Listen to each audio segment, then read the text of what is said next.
আসসালামু আলাইকুম। Shimul memorial north south school and কলেজের অনলাইন ক্লাসে তোমাদের সবাইকে স্বাগত। আজকে চতুর্থ শ্রেণীর বাংলা ক্লাস নিব। উপস্থাপনায় আমি শারমিন আক্তার, সহকারী শিক্ষক। ছোট্ট সোনামণি শিক্ষার্থীরা, কেমন আছো তোমরা? আশা করি তোমরা অনেক ভালো আছো, সুস্থ আছো, নিরাপদে আছো। আমরা করোনাকালীন সময় কি করছি? বাড়িতে থাকছি। কেন বাড়িতে থাকছি বলো তো? কারণ আমরা সচেতন, আমরা বাইরে বের হই না অযথা। যদি কোনো রকম ভাইরাস আক্রমণ করে, এই জন্য আমরা বাড়িতে নিরাপদে থাকার চেষ্টা করব। আর এই শীতের সময়টা নিজেকে কি করব? অনেকটাই সচেতন করে রাখবো। কোনো রকম ঠান্ডা যেন আমাদেরকে না লাগে, সেই জন্য আমরা সবসময় মোটা কাপড় ব্যবহার করবো। ঠান্ডা যদি কোনো খাবার খাবো না, ঘরে থাকবো, সুস্থ থাকবো এবং অন্যকে কি করবো? পরামর্শ দেবো যেন তোমরাও ঘরে থাকো। শিক্ষার্থী বন্ধুরা, আজকে তোমাদের সাথে আমি আলোচনা করব। আজকে তোমাদের যে অধ্যায়, সেটার নাম হচ্ছে খলিফা হযরত ওমর রাদিয়াল্লাহু। খলিফা হযরত ওমর রাদিয়াল্লাহু সম্পর্কে আমরা আজকে বিস্তারিত জানবো। তাহলে তোমাদের আজকের পাঠ কি বলতো? খলিফা হযরত ওমর রাদিয়াল্লাহু। এখানে দেখতে পাচ্ছ, এখানে একটা মরুভূমির ছবি দেওয়া আছে। উট যাচ্ছে, কয়টা সাহাবী বা হলো আরবের লোকজন এই পথ দিয়ে যাচ্ছে। সেই আরবের কাহিনী, মক্কার কাহিনী আমরা তোমাদের সাথে আজকে আলোচনা করব। আজকে পাঠ শেষে তোমরা যা শিখবে একবার দেখে নাও। হযরত ওমর রাদিয়াল্লাহু সম্পর্কে ব্যাখ্যা করতে পারবে। হযরত ওমর রাদিয়াল্লাহু কেমন লোক ছিলেন, তার শাসন ব্যবস্থা কেমন ছিল, তিনি জনগণের জন্য কি রকম ভাবে সেবা করছেন, সেই সম্পর্কে আমরা আজকে ব্যাখ্যা করতে পারবো। হযরত ওমর রাদিয়াল্লাহুর শাসন ব্যবস্থা সম্পর্কে আমরা বলতে পারবো। কিভাবে মুসলমান হলেন সেই সম্পর্কে লিখতে পারবে। আর কি পারবে? হযরত মুহাম্মদ সাল্লাল্লাহু আলাইহি ওয়াসাল্লামকে ওমর রাদিয়াল্লাহুকে কি উপাধি দিয়েছিল সেই সম্পর্কে তোমরা আজকে বলতে পারবে। এবার আসি আলোচ্য বিষয়ে। তোমরা আলোচ্য বিষয়গুলো খাতায় খুব সুন্দর করে কি করবে বলতো? লিপিবদ্ধ করে রাখবে। কারণ আমরা যখন পড়তে বসবো, তখন যদি এই আলোচ্য বিষয়গুলো দেখি, তাহলে আমাদের আলোচনাগুলো খুব তাড়াতাড়ি মনে হয়ে যাবে। তাহলে আমরা লিখে ফেলি খাতায়। গল্পের নামকরণ: হযরত ওমর রাদিয়াল্লাহু যেখানে জন্মগ্রহণ করে, তার মাতা পিতার নাম, তিনি যেভাবে মুসলমান হলেন, হযরত মুহাম্মদ সাল্লাল্লাহু আলাইহি ওয়াসাল্লাম ওমর রাদিয়াল্লাহুকে যে উপাধি দিয়েছিলেন, আর কি গল্পের মূল ভাগ, শব্দার্থ, যুক্ত বর্ণ, এই বিষয়গুলো আজকে তোমাদের সাথে আমি আলোচনা করব।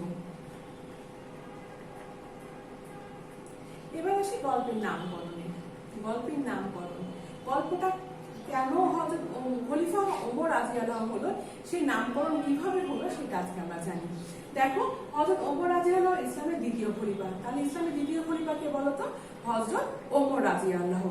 তাহলে আমরা দেখতে পাচ্ছি হযরত ওমর রাদিয়াল্লাহুকে বলা হচ্ছে ইসলামের দ্বিতীয় খলিফা। তার উপাধি ছিল ফারুক, অর্থাৎ সত্য মিথ্যা প্রভেদকারী, যার অর্থ। কেন এটা বলা হয়েছিল? কারণ হচ্ছে যখন হযরত ওমর রাদিয়াল্লাহু তো আগে কি ছিল? ঘোর বিরোধী ছিল ইসলামের। কিন্তু তিনি যখন দেখতে পেলেন তার বোন এবং বোনের হাজবেন্ড কি করলো? ইসলাম ধর্ম গ্রহণ করলো, তখন তিনি কি করলো? সত্য আর মিথ্যার প্রভেদটা কি সেটা বুঝতে পারলেন। বুঝতে পেরে তিনি কি করলেন? ইসলাম ধর্ম গ্রহণ করে। এই জন্য তাকে বলা হচ্ছে যে ফারুক। এটা কে উপাধি দিয়েছিল? হযরত মুহাম্মদ সাল্লাল্লাহু আলাইহি ওয়াসাল্লাম উপাধি দিয়েছিলেন। খলিফা হওয়ার সত্ত্বেও তিনি খুব সাধারণ জীবনযাপন করতেন। তার জীবনযাপন আমাদের জন্য অনুকরণীয় আদর্শ। অর্থাৎ তিনি খলিফা, একটা এত বড় ক্ষমতার অধিকারী, তাই না? এত সম্পদ তার ছিল, অথচ তিনি সাধারণ মানুষের মতো জীবনযাপন করতেন। তাই এই গল্পের নামকরণ সার্থক। কেন সার্থক বলতো? কারণ হযরত ওমর রাদিয়াল্লাহু তার জীবনটা কিভাবে পরিচালনা করেছেন, তার সাধারণ জীবন, প্রজা বাৎসল্য, এই সমস্ত কিছুকে কেন্দ্র করে আমরা বলতে পারি যে নামকরণ সার্থক। হযরত ওমর রাদিয়াল্লাহুর নামে এই যে আজকে আমাদের পাঠ্য গল্পের নাম খলিফা ওমর রাদিয়াল্লাহুর নামটা কিন্তু সার্থক। তাহলে আমরা দেখতে পাচ্ছি নামকরণ কিন্তু আমাদের সার্থক হয়েছে। এবার আসি ওমর রাদিয়াল্লাহু কোথায় জন্মগ্রহণ করেছে। হযরত ওমর রাদিয়াল্লাহু পবিত্র মক্কা নগরীতে 583 খ্রিস্টাব্দে কুরাইশ বংশে জন্মগ্রহণ করেছে। তাহলে কোন বংশে জন্মগ্রহণ করেছে হযরত ওমর রাদিয়াল্লাহু? কুরাইশ বংশে। কোথায়? মক্কা নগরীতে। কত সালে? 583 খ্রিস্টাব্দে। তাহলে আমরা দেখতে পাচ্ছি হযরত ওমর রাদিয়াল্লাহুর জন্ম কোথায় এবং কত খ্রিস্টাব্দে। এবার আসি তার পিতামাতার নাম। হযরত ওমর রাদিয়াল্লাহুর পিতার নাম ছিল খাত্তাব ও মাতার নাম ছিল হামতামা, হামতামা এবং খাপ্তাম। এটা তোমরা মাথায় রাখবে যে হযরত ওমর রাদিয়াল্লাহু বাবা এবং মায়ের নাম কি ছিলেন। এবার আসি তিনি কিভাবে মুসলমান হলেন। আমরা আগেই বলেছি যে হযরত ওমর রাদিয়াল্লাহু কিন্তু ইসলামের ঘোর বিরোধী ছিলেন। তিনি ইসলাম ধর্ম পছন্দ করতেন না, অর্থাৎ তিনি এই ইসলামের ঘোর বিরোধিতা করতেন। এবং তিনি কি করলেন, একদিন কোষ মুক্ত তলোয়ারি নিয়ে কাকে হত্যা করতে বের হয়েছিলেন, হযরত মুহাম্মদ সাল্লাল্লাহু আলাইহি ওয়াসাল্লামকে হত্যা করার জন্য বের হয়েছিলেন। যখন তিনি হযরত মুহাম্মদ সাল্লাল্লাহু আলাইহি ওয়াসাল্লামকে হত্যা করার উদ্দেশ্যে রওনা দিলেন, ঠিক পথে যাওয়ার সময় তিনি কি করলেন, তিনি জানতে পারলেন তার বোন এবং ভগ্নিপতি, তার বোনের নাম ছিল ফাতিমা, তারা দুজন কি করলো, ইসলাম ধর্ম গ্রহণ করার উদ্দেশ্যে ইসলাম ধর্ম গ্রহণ করে ফেলেছে। এটা শুনে তিনি কিন্তু আরো রাগ হলেন, এত রাগ হলেন। তারপরে তিনি বললেন যে আগে সেখানে দেখতে যাবে। যখন তিনি তাদের কাছে গেলেন, যাওয়ার পরে ইসলামের প্রতি তাদের দৃঢ়তা এবং মুগ্ধতা দেখে তিনি নিজেও কিন্তু ইসলাম ধর্ম গ্রহণ করে ফেললেন। আমরা দেখতে পাচ্ছি হযরত ওমর রাদিয়াল্লাহু ছিলেন অনেক ধন সম্পদের মালিক, তিনি ব্যবসায়ী ছিলেন এবং তিনি ছিলেন অধিক শক্তিধর, তিনি যুদ্ধ করতে পারতেন, তিনি অনেক শক্তি রাখতেন এবং লড়াই করতে পারতেন।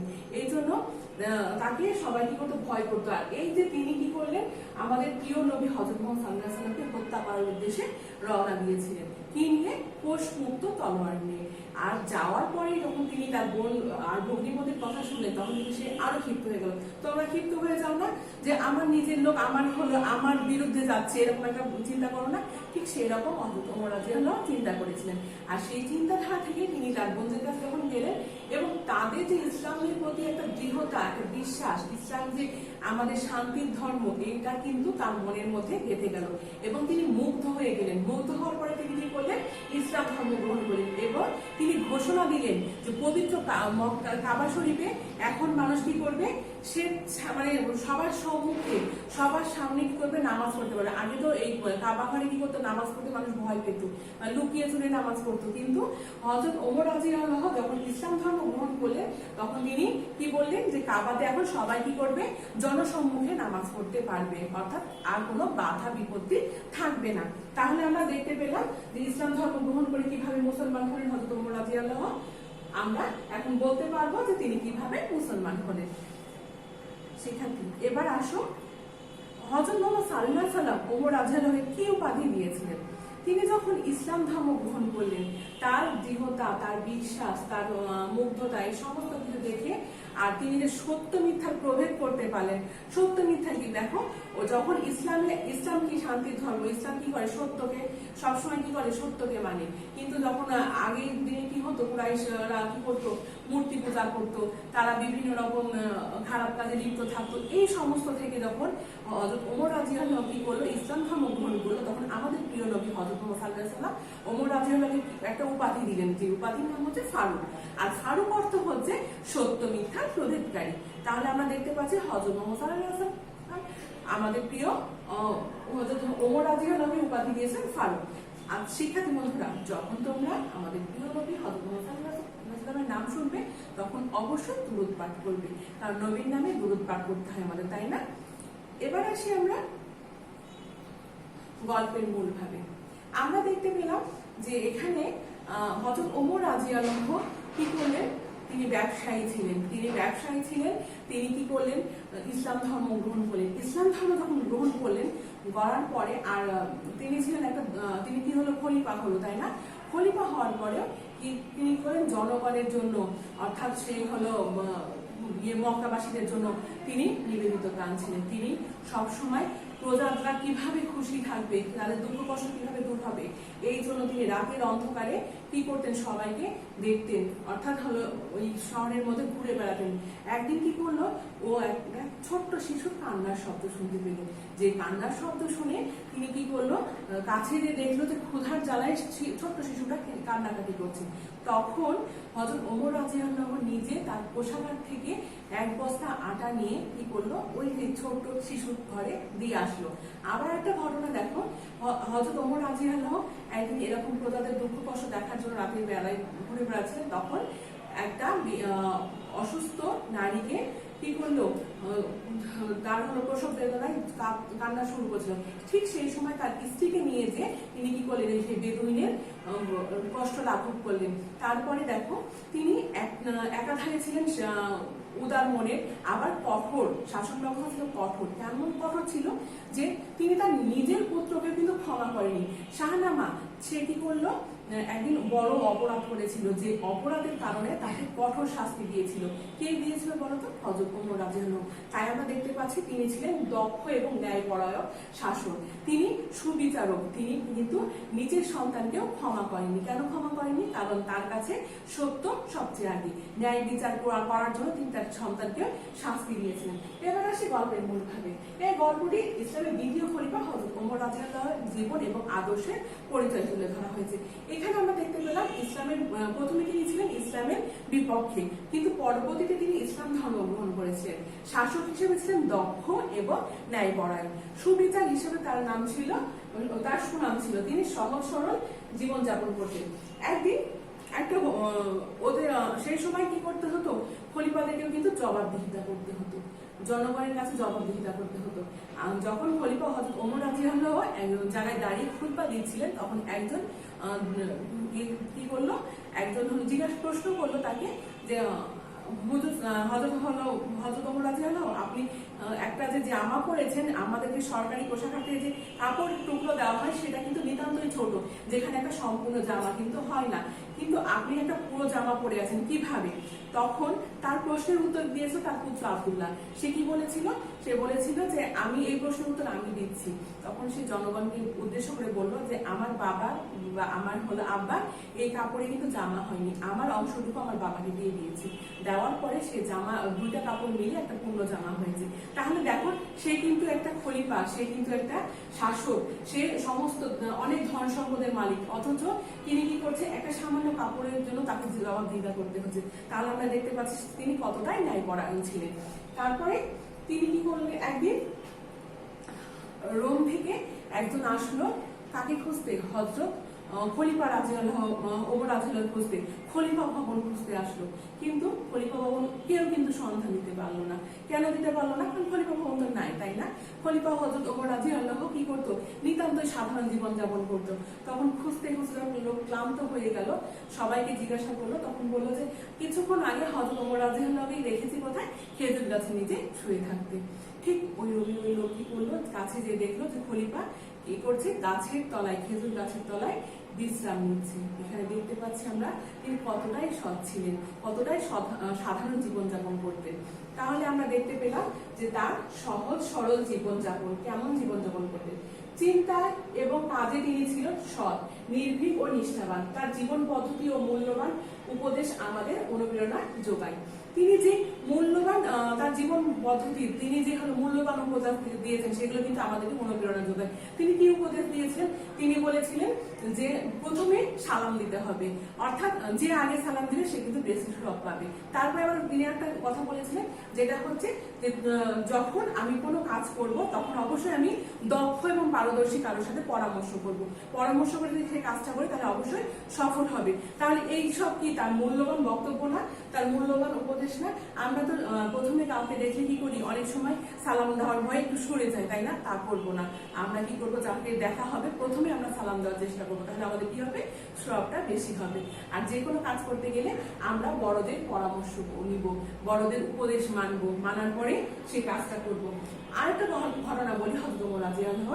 একদিন অনেক দূর দেশে জেদ্দায় কি করলো, হযরত ওমর রাদিয়াল্লাহু ভ্রমণে গেলেন বা হলো ওখানে যাচ্ছিলেন। সেই সময় যে হলো উট চালায়, উটের হলো উট চালাচ্ছে, সেই উট চালক আর হযরত ওমর রাদিয়াল্লাহু দুজন একসাথে যাচ্ছিলেন। সেই যাওয়ার পথে তখন তারা বললো যে আমরা তো দুজন যাচ্ছি, তাহলে অর্ধেকটা পথ আমি উটের উপরে যাব, অর্ধেকটা পথ তুমি উটের উপরে যাবে। এইটা যখন বললো তখন হলো যে উট চালক যাকে কি করলো, অর্ধেক যাওয়ার পরে যে জেদ্দায় পৌঁছানোর কিছু আগে হযরত ওমর রাদিয়াল্লাহু আনহু নিচে নেমে গেল এবং উটের চালককে তার উটের উপরে উঠিয়ে দিলেন। তখন সবাই চিন্তা করলো যে এটা তো খলিফা, তখন জেদ্দার মধ্যে ঢুকে গেল।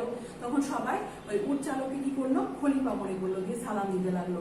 তখন সেই উটের ভৃত্য কি করলো, লজ্জা দিতে লাগলো যে আমি তো খলিফা না, খলিফা তো হচ্ছে যে উট চালাচ্ছে সেই। তখন ওই উটের ভৃত্যটা কি বলছে যে আপনারা যাকে সালাম দিচ্ছেন আমি কিন্তু সেই খলিফা না, যিনি উট চালাচ্ছে তিনি হচ্ছে খলিফা হযরত ওমর রাদিয়াল্লাহু আনহু। তাহলে দেখো যে তিনি কতটা মানবিক, কতটা ন্যায়পরায়ণ, কতটা প্রজাবাৎসল্য। তিনি এত কষ্ট করে কিন্তু সে নিজে আরাম না করে সেই উট চালকেও কিন্তু আরাম দিয়েছে।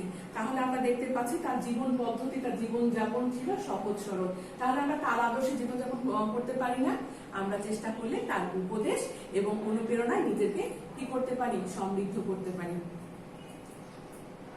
এবার আসি শব্দার্থ। তোমাদের পাঠ্য বইয়ে কিছু শব্দার্থ দেওয়া আছে, যে শব্দের অর্থগুলো আমাদের জানা খুব জরুরি। তাহলে আমরা দেখে নিই।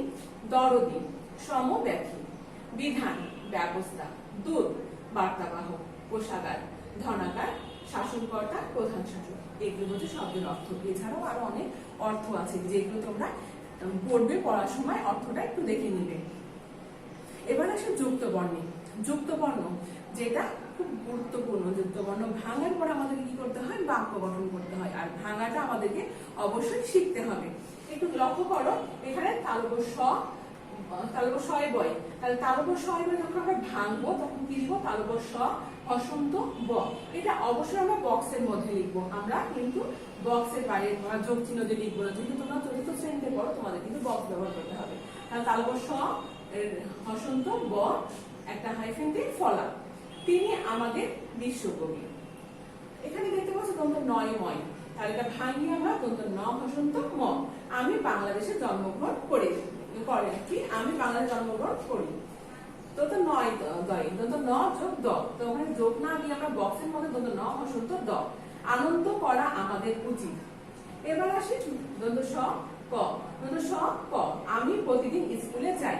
এইরকম ভাবে আমরা কিন্তু আরো অনেক যুক্ত বর্ণ লিখতে পারি। তোমরা চেষ্টা করবে। আমাদের একটা আছে না শিক্ষার্থী, আমি এতক্ষণ তোমাদেরকে যুক্ত বর্ণ বোঝালাম, তারপরে গুরুত্বপূর্ণ যুক্ত বর্ণ আমরা আর কয়েকটা শিখে নিই। এখানে আমরা দেখতে পাচ্ছি হ, এর উপরে র ফলা দেওয়া। তাহলে এটাকে ভাঙবো কি করে, হ বক্সের মধ্যে র ফলা, এইভাবে আমরা লিখবো। তারপরে এটা দেখো, তোমরা এই জিনিসটা খুব বেশি ভুল করো। এখানে আমরা যখন হয় নিচে দন্ত ন দেখি, এটা কিন্তু দন্ত ন না, এটা হচ্ছে মূর্ধন্য ন। আমরা যখন এরকম নিচে দেখবো তখন কিন্তু লিখবো হ আর মূর্ধন্য ন। আর এটা দেখো, এটা কিন্তু যখন আমরা দেখবো যে হয়ের গায়ের সাথে লাগানো থাকে একটা মাথা, তখন এটাকে ভাঙতে গেলে কিন্তু হ আর দন্ত ন লিখবো। এই যুক্ত বর্ণগুলো কিন্তু তোমরা খুব বেশি ভুল করো, এই জন্য তোমাদেরকে বুঝিয়ে দিলাম। যখন নিচে থাকবে তখন আমরা মূর্ধন্য লিখবো, যখন আমরা দেখবো হয়ের গায়ের সাথে আছে তখন আমরা দন্ত ন লিখবো। আর এই যে এটা যখন ভাঙবে তখন তোমরা অনেকে কি করো, মূর্ধন্য স আর ইও লিখো, কিন্তু তা হবে না। এটা হবে মূর্ধন্য স আর কি হবে, মূর্ধন্য ন। তাহলে এইরকম ভাবে যদি যুক্ত বর্ণগুলো লিখি তাহলে আমাদের সঠিক হবে। শিক্ষার্থী, এতক্ষণ তোমরা কি শিখলে, হযরত ওমর রাদিয়াল্লাহু আনহু জীবনযাপন সম্পর্কে জানলে। এই যে জানার পরে আমরা কি করব, আমরা এই প্রশ্ন কি প্রশ্ন এখান থেকে আমরা করতে পারি বা আমরা উত্তরগুলো দিতে পারি কিনা একটু দেখে নিই। তাহলে আমরা দেখি, ইসলামের দ্বিতীয় খলিফা কে? তোমরা অবশ্যই বলতে পারবে ইসলামের দ্বিতীয় খলিফা হযরত ওমর রাদিয়াল্লাহু। হযরত ওমর রাদিয়াল্লাহু কোথায় জন্মগ্রহণ করে? মক্কা নগরীর কুরাইশ বংশে জন্মগ্রহণ করে। তার মাতা পিতার নাম কি? মাতার নাম ছিল কি বলতো? মাতার নাম ছিল হামদামা আর পিতার নাম ছিল খাত্তাব। অনেক সুন্দর নাম না? তারপরে দেখো, শাসক হিসেবে তিনি কেমন ছিলেন? শাসক হিসেবে ছিলেন তিনি ন্যায়পরায়ণ, উদার মনের এবং কি করতো, সৎ ছিলেন। তার ন্যায় বিচার ছিল নিরপেক্ষ, তার বিচার ব্যবস্থা ছিল নিরপেক্ষ। তার বোনের নাম কি ছিল? তার বোনের নাম ছিল ফাতিমা। এই প্রশ্নগুলো তো আমরা সবাই পারবো। এই জন্য কি করতে হবে, আমাদেরকে গল্পটা খুব ভালো করে বাসায় আরো 2বার পড়তে হবে, তাহলে আমরা কিন্তু সব উত্তর লিখতে পারবো। তোমরা আগামী দিন এর উপর টপ প্লেস লিখবে। পড়াটা অবশ্যই খাতায় উঠিয়ে নিবে। দেখো পড়া দেওয়া আছে হযরত ওমর রাদিয়াল্লাহু নোটের 1, 2, 6, 7, 8 এবং আবেদনপত্র লিখতে হবে কম্পিউটার ল্যাব ব্যবহারের অনুমতিতে প্রধান শিক্ষকের কাছে একখানা আবেদনপত্র। এই পড়াগুলো খুব সুন্দর করে বাসায় চর্চা করবে। তোমাদের প্রত্যেককে আবারও ধন্যবাদ জানিয়ে শেষ করছি। আল্লাহ হাফেজ।